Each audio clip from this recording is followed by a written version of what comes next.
Vlog will give you a real talk review on 2 English learning materials. Isa na super helpful at isa na medyo sablay. This is our midterm vlog for English, and we're gonna spill the tea on what works and what doesn't. So, arat na! Simulan na natin! First, let's talk about the GO of all English materials for us. Think Smart Word Test for Communication Arts 1, Unit 2, Humility. We used this in class and wow! It made reading comprehension way easier. May story muna, then may questions about main idea, order ng events, and even inferences. Parang nagbabasa ka ng kwento, then detective mode after. And what we love is that it didn't feel boring. The question made us go back sa text, not just guess. Parang sinasabi ng book, gamitin mo utak mo, be. Legit, helpful talaga siya. Now let's talk about the material that honestly didn't hit the mark. Ito yung Art Appreciation Unit 6, Experiencing Art, pages 214 to 215. Yes, it looks creative, and yes, it includes writing, pero hindi siya effective for developing actual English writing skills. The task asked us to look at a piece of art and answer reflective questions like, what do you see? What do you feel? And what does it mean to you? At first, akala namin okay siya. But when we really analyze it, we realize it's more about personal opinion and art interpretation.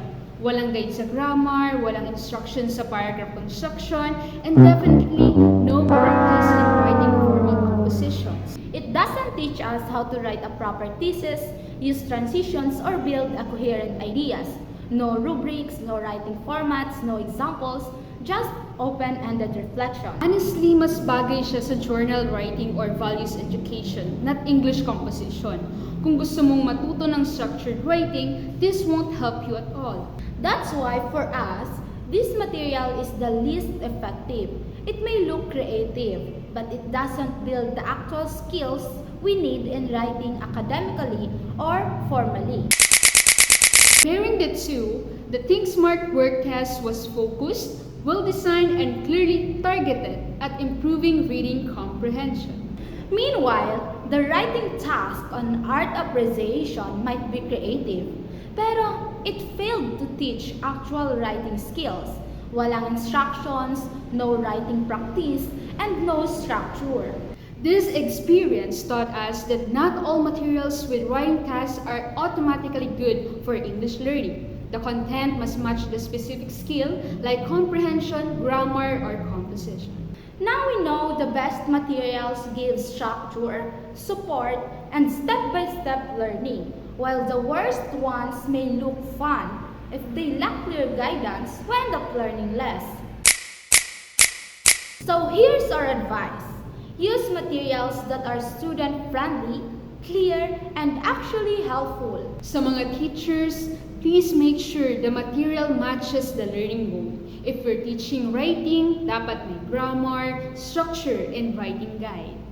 At sa mga fellow students, tip lang, don't choose what looks nice or fun. Choose materials na may sense, may guide, at may learning talaga.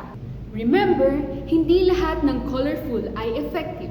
Hanapin yung material na tumatama sa learning goal mo. So if there's one thing we have learned, It's this.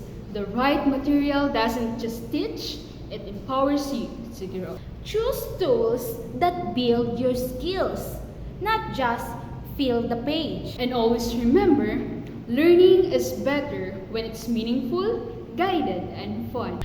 Thanks for watching! Please don't forget to like, share, comment, and subscribe. And click the notification bell para updated kayo sa aming next learning adventures.